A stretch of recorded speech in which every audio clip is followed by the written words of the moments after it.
Castology. Oh, hi there, and welcome to another episode of Castology. I am Liz Best, one of your castologists, here with Zane C. Weber. and Nick Bleeker. And our job today is to recommend you a podcast each and then review the podcasts that we recommended a fortnight ago because we do minis now. That's a thing we do. That's what we do. That's what we do. That's how we do it. It's because we want to help you have like extra little breaks, and also, oh God, it's a lot of work listening to. What did we figure out? It was like 104 podcasts a year plus finding our own. We're currently up to 170 episodes. So multiply that by 3.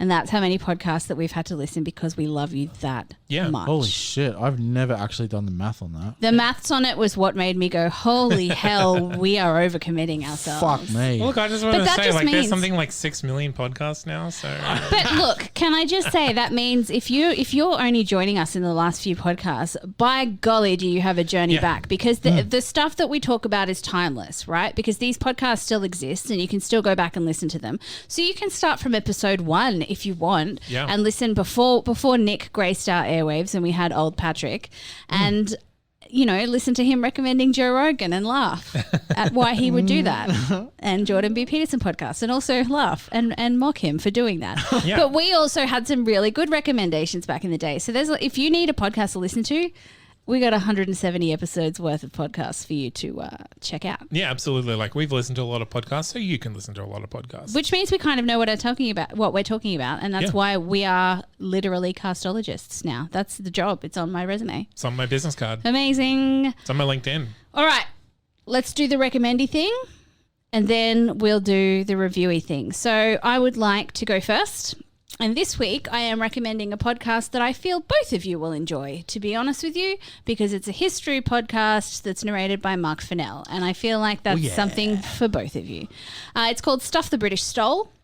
So basically, the British Empire, like, they stole a lot of stuff. They are the unsung villains of the 19th, 18th, 19th, and most of the 20th century. Yeah. So, and these artifacts that they stole, they're located in different museums and institutions all throughout the world with a very nice dainty plaque on where this was recovered from or found / fucking pilfered. This was found in the hut of a very nice family that was kind enough to feed me for a couple of weeks while I was traveling through Africa. And I took it because I thought that I thought my friends would like to look at it. Yeah, and also I just, I'll go down in history for finding this amazing thing. I discovered the Sahara Desert, did you know? So this series, journalist and author Mark Fennell picks one such artifact and tells you the not polite side of that story about what happened, how it got to where it came to today. Sometimes it's sad, sometimes it's fucking hilarious. And it's all kind of about, realizing that we are all descended from people who steal shit. It's about the reality of colonization. Yeah. Right? That's what it is. Pretty much. It led me to see the Commonwealth in a rather different light after I finished listening to this podcast.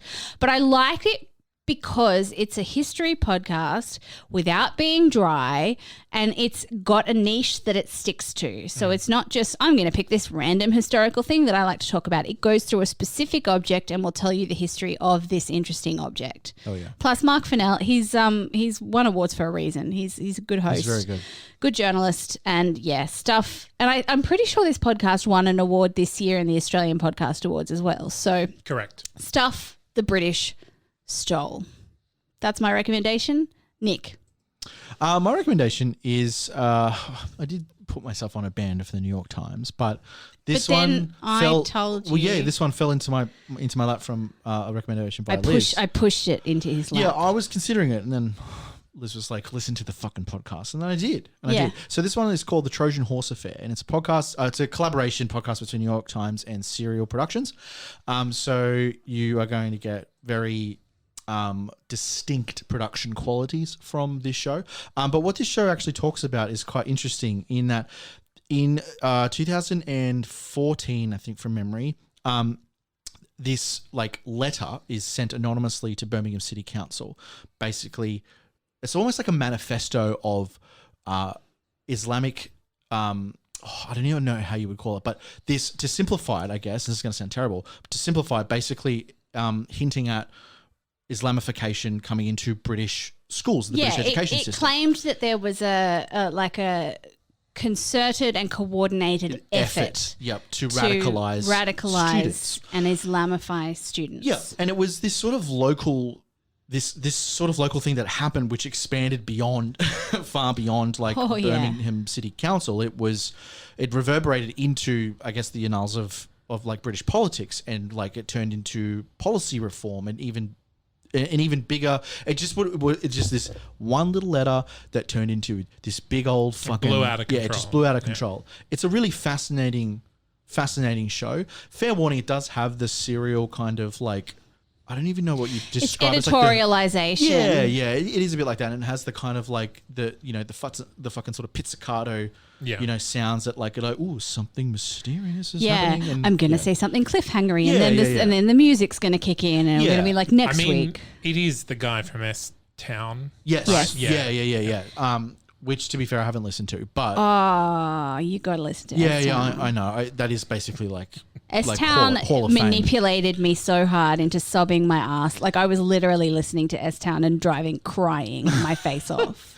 Well, look, I don't think the Trojan Horse Affair is going to do that, but I think you both will enjoy it. I'm very curious to know what your thoughts are, but yes. Well, next week you shall know what. Well, next fortnight you shall know what my thoughts are. Zane, I'm recommending a podcast called You Are Good.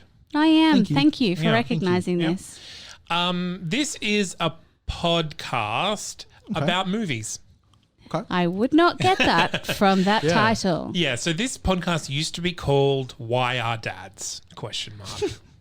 And it used to talk about movies through the prism of how they treat fathers. Okay. But over the seasons, the hosts, Sarah Marshall and Alex Steed, kind of started talking about things outside of fathers and families in general, and that sort of thing. So it's kind of like a therapy-esque, like, what does this movie teach us about life and relationships, and is that a good thing, and what do we take away from it, and that sort of thing, in a very personal kind of way. Sarah Marshall is a copywriter and journalist, I believe. I'm not sure what Alex Steed's credentials are, but yeah, it's an easy listen. And it's an approach to a movie podcast that I hadn't heard before. So that's what kind of got me into it. Kind of like, well, let's go and talk about the emotional side of movies and the stories that they're telling. So yeah. I do like talking about emotions. I also like blocking them out. So we shall see how I feel about this podcast. It is... I will mention the cover art does not lend itself to talking about movies. Neither does the name. So what am I to make of this, Zane? We just had a mini about this. I mean, it's just two little adorable animals hugging each other. I wish the podcast was about two little adorable animal best friends. Yeah, well, please, someone make a podcast about adorable animal best friends. Sarah Marshall and Alex Steed are you just imagine them as two little cartoon animals. But what about, where does the movies come into it? Well, they're watching movies and they go to the movies together. In the picture? Are they watching movies in the picture and the cover art saying? Maybe you're the movie and they're watching you. Oh, actually, that's kind of good. I like that. Oh my God, I'm Truman showing it. Yeah, so this isn't a very big, hard podcast. This is really a kind of comfort podcast. And I think that's where it really fits into. It's very chatty. It's not overproduced. It is kind of two people talking about emotional reactions to movies. Okay, cool. That was really quick for us getting through our recommendations. Sure. I mean, I don't have a lot more to say about. No, I don't know. Maybe I blanked out, but that felt like it went really fast. All right, so let's go into our reviews then. Nick, what did you recommend last fortnight? So my recommendation was a show called Artbreaker from the Climactic Network, which was basically stealing Zane's recommendation in a mini and taking it for myself. That's allowed. Yeah, That's absolutely allowed. Honestly, because then we can all chime in on what we all think. yeah, it's about innovation here in castology. But what Artbreaker discusses is it's essentially the intersectionality, and this is my favorite part where I get to explain it with big words. It's the intersectionality of creativity and the climate crises. So this show is essentially a big interview show with a lot of artists around Australia and New Zealand, where they discuss and dissect their creative works and how they blend in and how they're informed by the current climate crises that planet Earth is experiencing and will experience for the rest of its life. What did you think? Zane. Well, obviously, I recommended this before. Yes. So this is something that I really enjoy. What I enjoy about this is it's artists talking to artists. And it's artists with opinions about what they're doing, and they have a message both for other artists and the people consuming their work. So the message and the delivery I really resonate with. Creative people are my people, and I enjoy that sort of thing. I will say I wish it was more regular, and I wish it was a little bit more produced. But I could say that about most of the podcasts that I recommend wholeheartedly, just because this is so content first and forward. We could look at the presentation a little bit, but I really resonate with this content. Yeah. So for me, I would like to watch this TV show on the ABC at about 3 o'clock on a Saturday afternoon. I would put it on a Sunday. Oh, really? Yeah. Sunday morning? I think Sundays is more of an arts day. True, they did used to have arts Sundays. I just get stressed on Sundays because I'm preparing for work. But it's because I wanted to actually have someone walk me. Like I actually wanted, because the way they produced it is they're like, okay, now walk us to this next photo and artwork and tell us. But I want to see these things. So I did end up Googling them, but also it's a lot of work for me. I can imagine this making a really good TV show because I really liked hearing the layers behind the art. So quite often you'll go to a gallery and you'll see the little plaque that just says this was, oil on canvas and it represents someone's parents. I don't know. Yeah.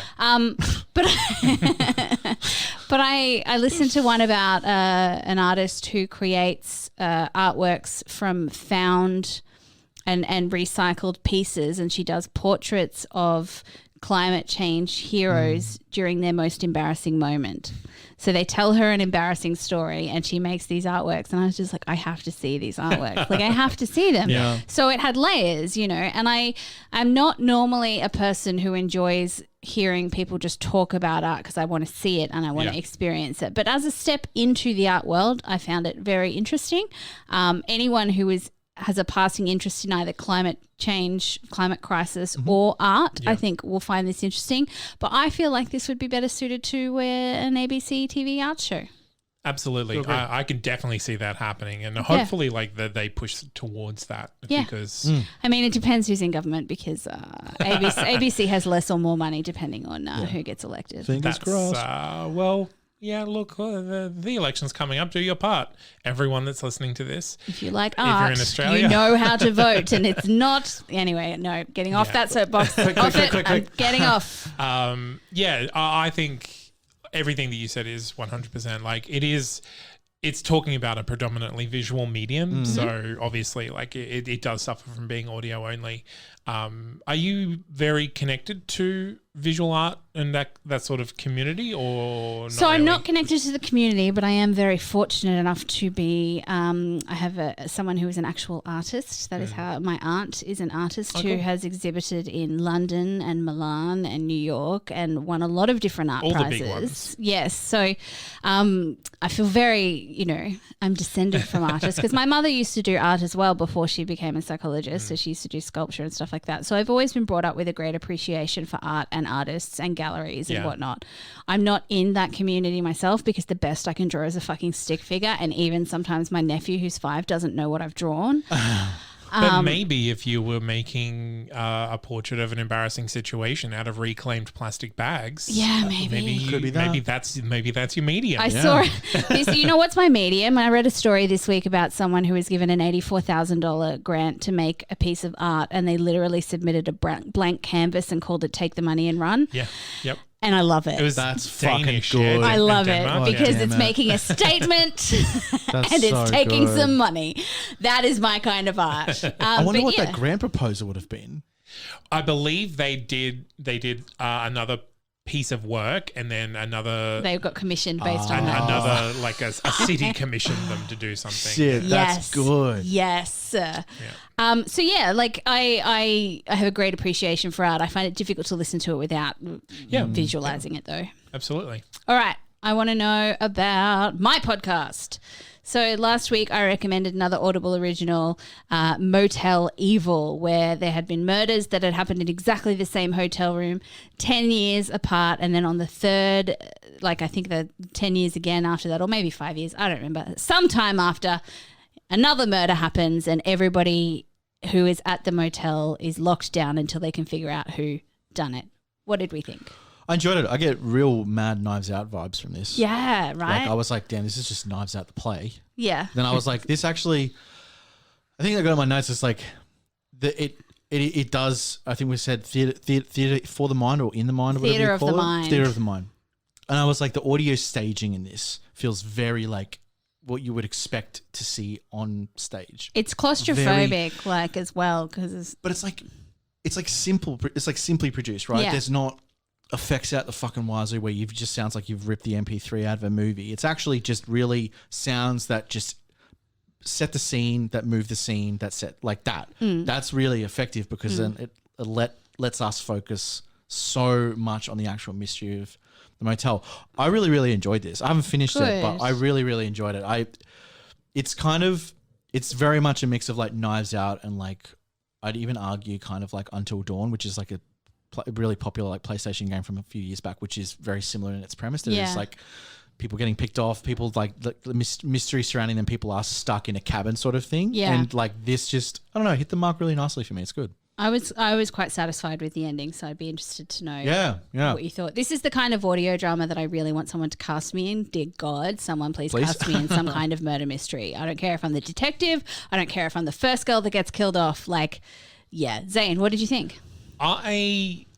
Last fortnight I said I might hate full cast audio dramas, and this one didn't feel like a full cast audio drama. So I think it is just kind of that freneticness of Escape from Virtual Island that threw me off. This one I really liked because it suits the medium better, right? Suits the medium. They're making it for listening rather than making it like a TV show. This is really good. I haven't finished it either. I'm 3 episodes in, or 2 and a bit episodes in. I will be finishing it. I expect you both to text me when you finish it. Okay. Oh yeah. Yeah, absolutely. Yeah, 100%. It's very good. The production again is perfect. And I think what you were saying is like it's not overproduced, which is what I would call Escape from Virtual Island. Yeah. Like that was very produced. This is just it has just the right amount of atmosphere for you to remember that you're listening to something without having to fill every second with 7 different layers of sound. Yeah. Yeah. And all of the episode performances lengths, really did great. you, because I really rated the episode lengths were just long enough for me to be like, yeah, that's a good length. I don't have a strong feeling. Like, you know me, I listen to 5-hour long Yeah, we listen to podcasts Time Suck. You're insane. if the content interests me. So I think when the first episode ended, I did want to go onto it, but I was doing I'm not going to binge anything for a while. So Yeah. I think it was the next day that I listened to it. So yeah, I think it is very well scripted, very well produced, and a lot of thought's gone into it, which it should for a murder mystery. So yeah, I think this is a really good production. Yeah. Aw, redeemed from last week. Yes. All right. Lastly, we have The Doodler. A very serious podcast about a potential Bobby the serial dipshit killer. murderer. Small dick stabby stab. So basically the Doodler is a serial killer that was active during the 70s, during the time of the Unabomber and Ted Bundy and all of those other ones, that was basically never discovered, and potentially because it was only he was targeting gay people in San Francisco. Yeah, and so it's basically a dive into what happened then and the reopening of the case now. What did you think? This is right up my alley. Like it's so up my alley. The cover art was haunting and made me go, oh, like shiver down my spine. It also made me really sad that there were so many serial killings happening that no one cared about the poor gay community. Like, that's just, it was a very much that's just them. This is mainstream killers. But like, holy fuck, what was in the water back then that everyone was like, let's go stabby stab and send clues to people through really bizarre random calling cards. I don't want to. I've done no study on this, but do you think it might have been a combination of mass media propaganda about Vietnam? That's a very deep thought. And I'm so surface today. Well, let's not think about it. Well, I don't know. But that's the thing. The 70s was such a time. The 70s was such a time for serial killers, and the 80s was very much kids are runaways when they were being abducted or in cults. Like, each era had its own fuckery, and then everything's just gone to hell since then. So, but that's the thing. Like, there's always been serial killers.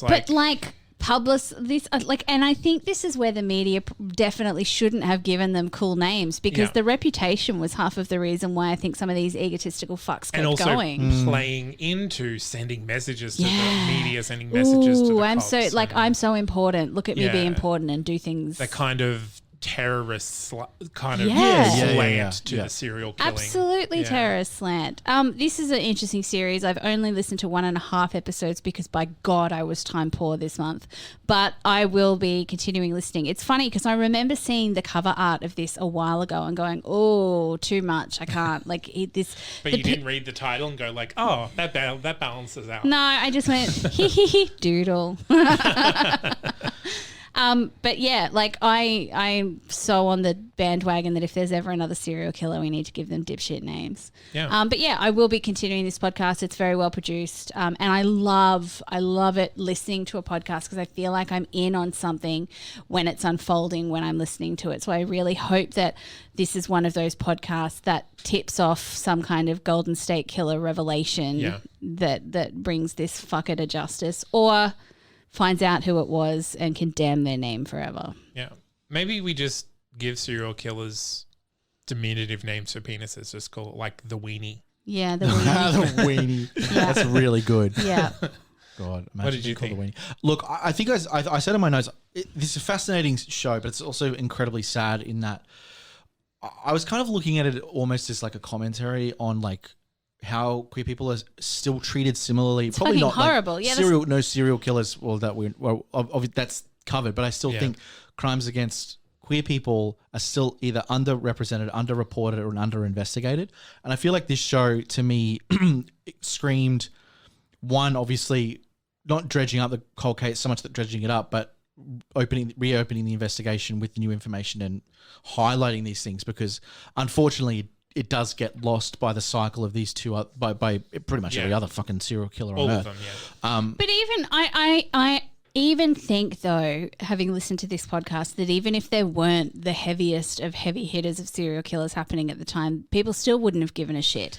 Well, that's like the number of people that would bump off members of the gay community and everyone would be like, oh, they chose to be gay and dangerous. So, and I think definitely the kind of ghettoization of homosexuality, especially in San Francisco, like that. They had their space and this killing was happening in their space, so no one else had to worry about it. Whereas now I think, it definitely, violence is under-investigated and happens at a larger rate. But like you can't point to one spot on the map in any particular city and like that's the gay area because it just doesn't happen to the same degree anymore. Yeah, and I think also... when I looked at it from that lens, I thought it was it's a very sad podcast because I think it also just reiterated a lot of things that are still current in our day and age, as much as progressive as we... This is like where the 70s in my brain is 30 years ago. This is 50 years ago. Yeah. This is 50 years ago, guys, and people are still treated as fucking second-class citizens. As progressive as we sort of have become to be as a society, there's a lot of things that come out of this that are still prevalent within, like, when we're here in absolutely, in the 2020s, right? Not even mention City Point College. Yeah. Oh no, I did it. Oh no, but I am a big supporter of like these shows actually going in and being like, hey, this is something that was underreported. We're lifting it up to either to shine more light on it or because it was not solved. And I do like the intent of that, because the intent from here, especially from the Chronicle and the other people that are involved, feels very genuine in that they're shining a light not just to the fact that it was like a serial killer, it was also like how much it impacted the community, right? And I think that these people, the world deserves to know their names. Agreed. Yeah. But yeah, honestly, a fantastic show. I haven't finished it, but I'm at the point where I'm like, I will probably binge the last, I think, 3 episodes that I've got left. Yeah. So. Awesome. Good week. Good week. All right. Did we want to back announce quickly what we recommended at the start of the episode? Nick, what did you recommend? I recommended New York Times and Serial Productions' The Trojan Horse Affair. And I recommended Stuff the British Stole with Mark Fennell. And I recommended the movie podcast, You Are Good. Thanks, I am. I'm going to say that every time. That's this the feels thing. really nice it's to be an told. affirmation. Yeah. All right, guys, you can give us a rating, a review, subscribe on any podcatcher that you listen to that will allow you to do so. If you give us a 5-star review, we'll read it out on air because that's the kind of people we are. We want to say thank you for thanking us, I guess. If you've got a podcast that you would like to submit, you can go to that'snotcanon.com/castology and fill out our handy dandy form. It can be your podcast. It can be a podcast you listen to that you're like, shit, I think Nick would really love that podcast, or I think Zane would love that. Don't recommend. No, I'm kidding. Recommend podcasts to me. I love it when someone else does my work. Until then, I feel, Liz, that the world recommends podcasts that you would like. It's true, because true crime and relationship podcasts. I feel like true crime podcasts have kind of had a moment like pre-COVID, and since then they've been kind of on the... I think maybe, I don't want to say this, I think maybe we're running out of crime stories to tell. Well, I'm more interested in less murdery, more swindly crimes now, so I've been watching I'll take a little bit of credit for that. Yeah, thank you. So like the Tinder swindler doco on Netflix. There's also one called Bad Vegan that I'm watching at the moment that's just a fucking ride. Mm-hmm. I don't understand why people believe these strange people, but apparently they do. Anyway, that's the end of this podcast. I've been Liz Best here with Zane C. Weber and Nick Bleeker. Keep listening to podcasts.